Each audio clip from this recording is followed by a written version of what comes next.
Welcome back to Chainsawfaddiction. My name is Max, and today wanted to talk about gear, protective equipment, PPE, personal protection protective equipment, protection gear. What do I use? And what are there's always pros and cons to everything, right? So what are the pros and cons, and what are certain situations maybe that some things might be not the greatest idea, even though they're protective equipment. So first off, let's talk about chaps. Okay, I've got these nice steel performance chaps. I think they're the ProMark ones. They're heavy. Okay, they're like, these are heavy duty chaps. And how do chaps work? Well, they're not like thick pants. A lot of people think that you can just get away with wearing thick pants and it'll protect you from a chainsaw cut on your leg. That's not really accurate. So these things they're basically a pocket, okay? And inside there is a cushion of usually fiberglass weave. And what that does is, if you mess up and put the chain into your leg, it in a instant cuts into that fiberglass weave, and then the fiberglass weave gets into your chain, your bar, your clutch, and literally locks it up. Just stops everything. Will it stop you from getting injured at all? Probably not. It depends on how fast you're going at the moment you hit your leg. But what it will do is keep you, hopefully, from cutting your leg off or severing your femoral artery, which is how most chainsaw-related deaths happen.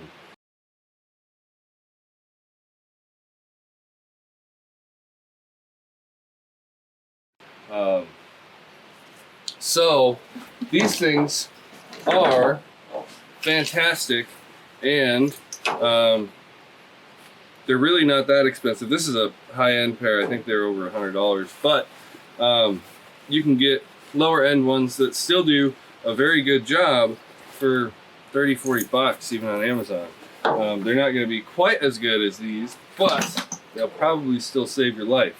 So you've seen my videos. If you're watching this one, you've probably seen my videos, and you'll notice that I don't always wear chaps. There is a story behind that. Well, an excuse, whatever you want to say.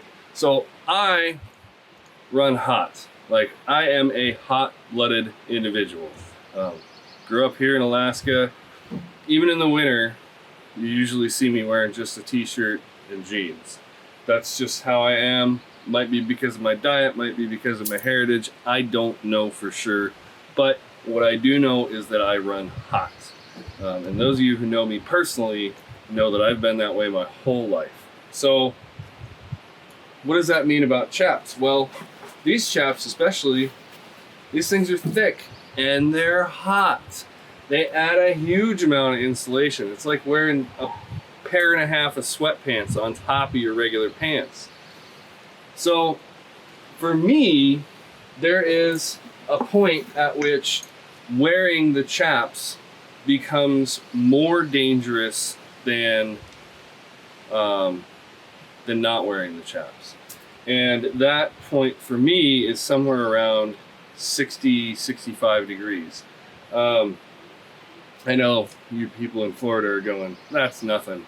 Well, it is to this Alaska boy. So if I'm working, if I'm out in the woods and I'm working, I get overheated way too fast, and I'm a workaholic, right? Like, I'm gonna keep working as long as I can, which sometimes can be a detriment, especially if I'm, like, I started out in the morning and I'm wearing the chaps and it was cooler and I keep working for hours. Yeah, eventually I'm gonna get to a point where I'm like dehydrated, exhausted. I've actually taken myself to heat stroke a couple of times, And none of those things are a great idea when you're running a 7 horsepower chain, right? Or chainsaw. That's not great. So I have found that for me, that's kind of the balance point. If I know it's going to be above 65 degrees at any point during the day, I'm not going to put the chaps on in the morning because it just doesn't work for me. Now, that's on a personal level, right? Personal protective equipment. I take it that way.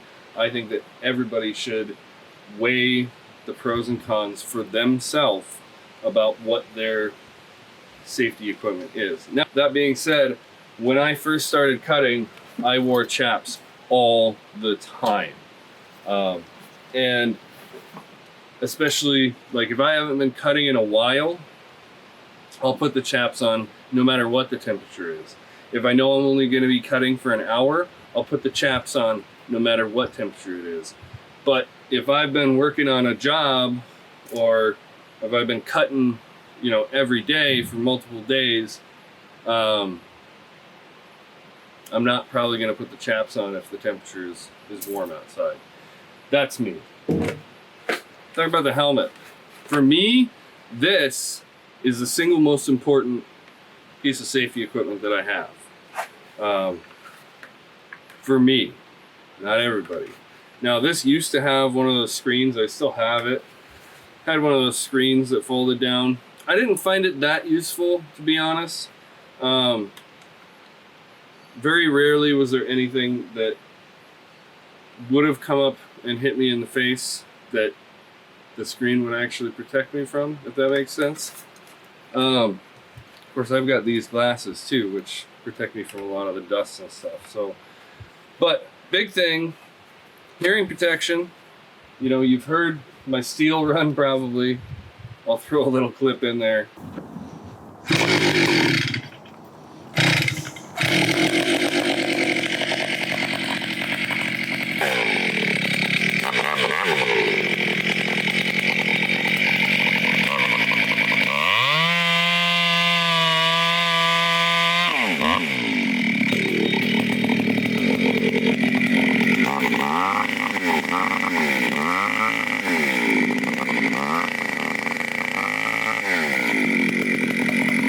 That saw is super loud, and I want to be able to hear when I'm old, unlike some of my elder friends now. That thing is obnoxiously loud, especially if you're doing if you're actually falling a tree with it and you got it on the one side, the pipe just goes right at you. So gotta have that hearing protection. I particularly like this style. I'm gonna get a new helmet soon because we're gonna do helmet communications, and these don't really work very well for that. But this style, I believe this was actually bought from Lowe's, and I really like it because it's got these earmuffs that pop in and out. Like, they've got a little metal band here that lets it pop in and out, which is super duper handy. But on top of that, I've had a lot of things fall and hit me, or come close to hitting me anyway. I've had a few things fall and hit me, but I've had a lot of things try to hit me.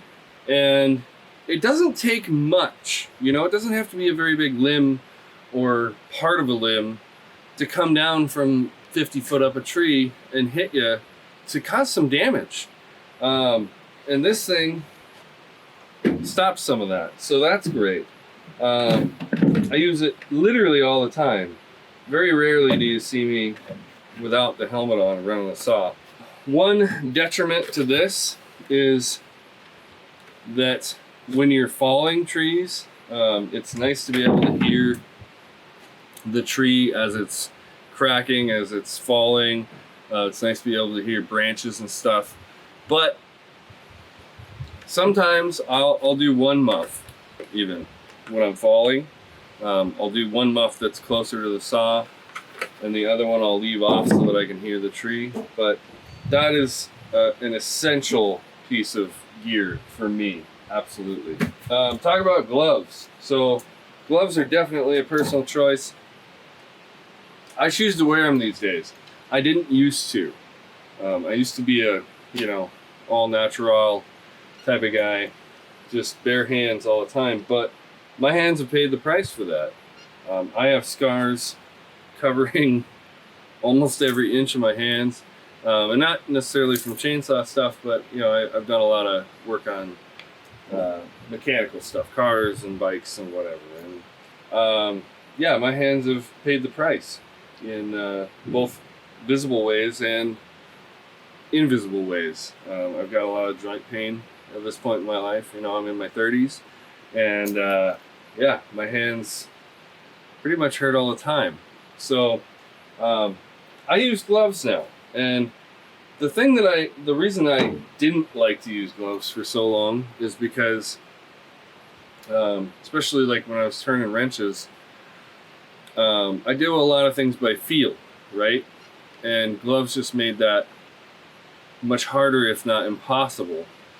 And the solution for that, for me, is to get gloves that are job specific and fit right. So these are the gloves that I use for my tree work most of the time, and of course these ones are pretty worn out. But the thing that I like about them is that they fit quite snugly. I still have pretty good dexterity with all of my fingers, right? I can grab onto relatively small things, and because of the way these are cut with the armor on the back, I can still bend fully. They're not too warm, which again is a problem for me because I run hot, and they seem to last quite a long time. You know, the fingers eventually do tear out, but they've got multiple layers to them.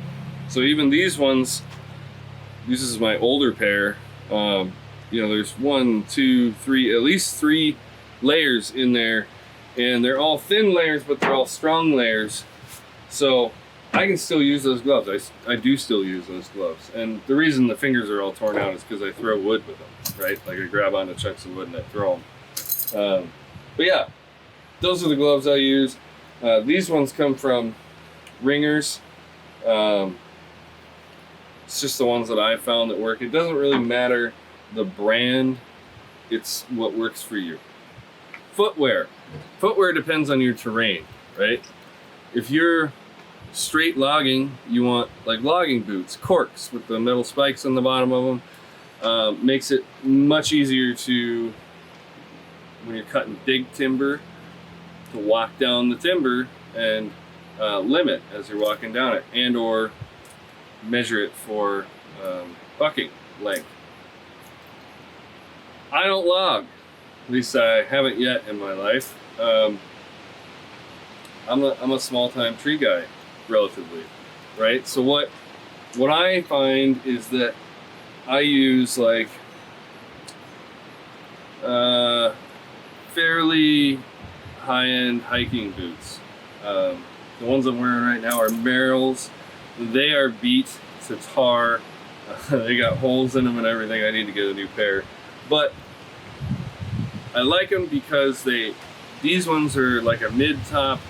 They offer some ankle support. They've got great traction in the woods, in the wet, in the slick, and they leave my feet still flexible. I make sure that they fit tight so that I'm not, you know, getting blisters on my toes and stuff. But it's what works for you. Experiment, find out. I tried a whole bunch of different kinds of boots and shoes before I kind of settled on the better hiking boots. And that's just what works for me in the terrain that I'm usually cutting in. Now, there are certain circumstances where I'll change. I'll go to a different type of footwear. It just depends on where I'm cutting. Your clothes. Is your clothing appropriate for the work that you're about to do? You know, if you're wearing shorts, it's usually not the greatest idea with a chainsaw. Stuff flies, you know. Not just sawdust either. You know, you hit chunks of wood, you hit a branch behind what you're cutting, chunks of wood will fly, and my shins are constantly beat up, even with chaps on. because a chunk of wood smacked me. Shorts probably not the greatest idea. Probably not. Short sleeves, long sleeves. You know, I wear long sleeves a lot when I'm cutting, but when I do, I try to make sure that they're the cuffs are buttoned and that they're not super loose fitting. If they're super loose fitting, you run the risk of catching them on stuff. Not necessarily the chain, although that would be very bad, but you can catch them. You know, you're cutting along and your sleeve gets caught on a branch or a sticker bush or something, and prevents you from moving the saw in the way that you need to, and then you do it some funky way and you can get in a bad situation real quick. So I try to make sure that my clothes fit relatively tight to my arms. I mean, you don't have to be wearing spandex. That's probably not a good idea either, but especially not for me. But you know, think about your clothing choices. Short sleeves also have their ups and downs. Obviously, there's nothing to get caught down here, right? Which is nice. If you're hot-blooded like me, it helps to keep your body in check. But a lot of times doing tree work, you end up dragging brush, picking up armfuls of brush. My arms, when I am doing steady tree work, especially with spruce trees here, they get torn up pretty bad. Most of the time I will opt for the short sleeves because most of the time when I'm cutting, it's summer. And yeah, I run hot. So again, one of those personal choice things. So that's the gear, right? Like that's the protective gear. Some people wear the mesh goggles, and absolutely that is a great idea. Protect your eyes. Some people have clear face shields, stuff like that. The tree work that I do, haven't had much need for it. Very rarely does stuff come at my face, and when it does, it's the kind of stuff that is probably going to crack my skull, not my eyeball. So again, personal choice, what works for you, right? Let's talk about the less obvious stuff, okay? The less obvious stuff. So a big one is your chain, right? Cutting with a dull chain is, in my opinion, my experience, one of the most dangerous things that you could possibly do with a chainsaw, because you end up putting a bunch of force into the saw, which is not good. First of all, it's bad on the motor, right? But it means once you cut through that, you got very little control of where your bar and chain are going to go after that, and it could very easily result in a kickback situation, or a situation where you push through the log into you, which is something that we try to avoid. So sharp chains are a safety thing, absolutely. Like, make that connection in your head and get it right. Sharp chains work. We have a sign up in our little cabin up here at the lake that says, your brain is your most valuable asset, take it with you. And that's something that absolutely ties into safety with a chainsaw. Don't be an idiot, obviously, right? Like, think about your actions. But even more so than that, be mentally and physically prepared for the type of work and the dangerous situations that you're about to put yourself in, right? Like, I absolutely try to get a good night's sleep before I'm going to go cutting for a day. If I'm tired, I stay off of the saw. Kind of like my motorcycle. If I'm tired, I stay off of the motorcycle. If you've got a head cold, might not want to be cutting wood. And you need your whole brain, you know. You need constant attention and attention to detail too, because it's little things that'll get you. Absolutely. Just a few of my thoughts on personal protective equipment as far as wood cutting goes, and hopefully somebody finds this useful. I know I'm probably going to draw a little bit of hate because I don't wear chaps all the time, but man, sometimes certain things are more dangerous because of their effect on your body. Anyway, thanks for stopping by today. If you enjoyed this type of content, consider subscribing, give it a thumbs up, shoot me a comment. Shoot me a comment with your hate too, that's fine. Just shoot me a comment. All right, later guys, see you on the next one.